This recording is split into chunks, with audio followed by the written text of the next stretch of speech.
सभी साथियों का एक बार फिर से हार्दिक अभिनंदन है स्वर्णिम कहानियां यूट्यूब चैनल पर। साथियों, कहानी में अंत तक बने रहिएगा। आज की कहानी है ठग और सन्यासी की एक बेहतरीन कहानी। इस वीडियो में बताई गई 4 बातें यदि आप जान लेते हैं तो आप कभी भी धोखा नहीं खाएंगे। तो चलिए शुरू करते हैं। किसी एकांत स्थान पर एक मठ में एक भिक्षुक सन्यासी रहा करता था, जो हमेशा कहीं न कहीं भ्रमण करते रहता था। कई जगह जाने से सेठ लोग उसे बहुत सारे कपड़े भेंट किया करते थे। सन्यासी उन वस्तुओं को बेच लेता था, क्योंकि आखिर इतने वस्त्रों का वह करता भी क्या। इस तरह धीरे धीरे उसके पास काफ़ी सारा धन इकट्ठा हो गया। इसलिए वह किसी पर विश्वास नहीं करता था और रात दिन उन पैसों की थैली को अपने बगल में दबाकर ही रखता था, क्योंकि अक्सर कहा जाता है कि धन को पैदा करने में दुख है, पैदा किए हुए धन की रक्षा करने में भी दुख होता है, आमदनी में भी दुख होता है और खर्च करने में भी दुख है। धन का ना होना भी दुख है और धन का होना भी दुख का कारण है। उधर भिक्षु तो अपने धन को छुपा कर रखता था, लेकिन उसी बीच में एक ठग की दृष्टि उस सन्यासी के धन पर पड़ गई, जो रात दिन उनके पीछे लगा रहता था। वह यह सोचते रहता था कि कब मेरा मौका लगे तो मैं सन्यासी का धन हड़प लूं।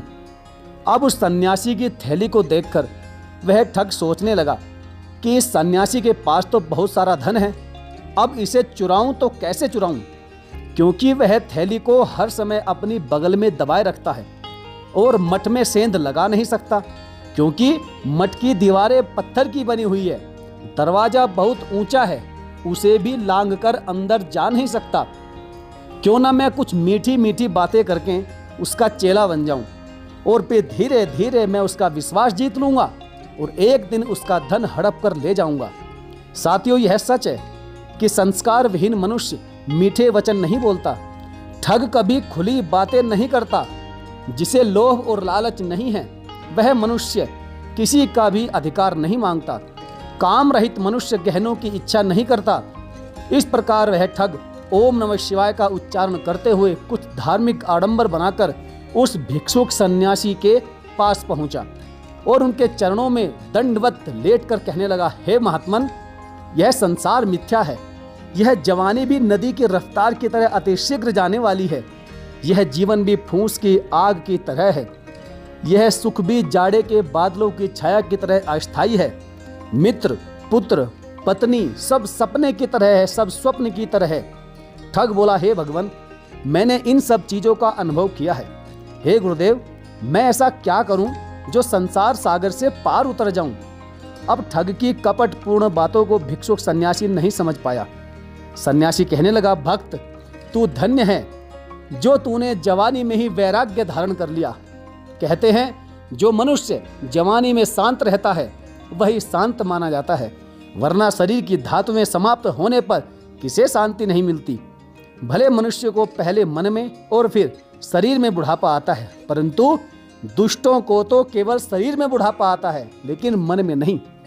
भिक्षुक सन्यासी बोला, हे भक्त, यदि तू मुझसे मोक्ष का मार्ग पूछता है तो सुन।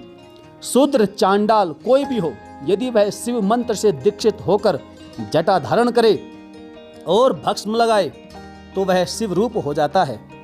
इस तरह सन्यासी ने उसे शिव की भक्ति का उपदेश दिया। ठग कहने लगा, भगवान, आप महान हैं, आप मुझे दीक्षा देकर अपना चेला बना लीजिए। सन्यासी कहने लगा, देख भाई, तुझे मैं अपना शिष्य तो बना लूंगा, परंतु मेरी एक शर्त है, यदि तू रात में मेरे मठ में प्रवेश ना करे तो मैं तुझे अपना चेला बना लूंगा, क्योंकि त्यागी पुरुषों को अकेले रहना ही शोभा देता है। यही तेरे और मेरे दोनों के हित में भी है।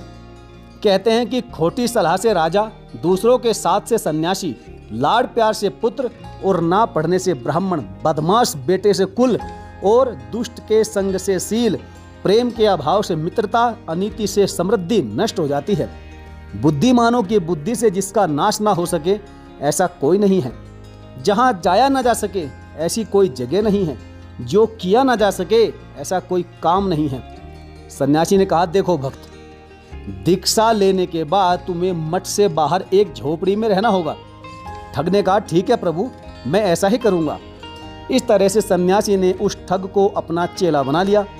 अब तो वह ठग सन्यासी की खूब सेवा करने लगा, उनके हाथ पैर दबाने लगा।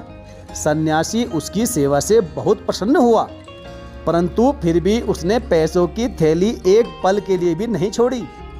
कुछ दिन बाद ठग सोचने लगा कि अभी भी सन्यासी को मेरे ऊपर विश्वास नहीं है। ऐसा क्या करूं जो पैसों की थैली वह मुझे सौंप दे, या मुझ पर विश्वास करके पैसों की थैली कहीं पर रख दे।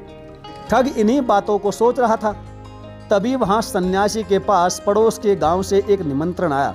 सन्यासी ने उसका निमंत्रण स्वीकार कर लिया, और जब वे निमंत्रण में जाने लगे तो ठग भी उनके साथ साथ चल दिया।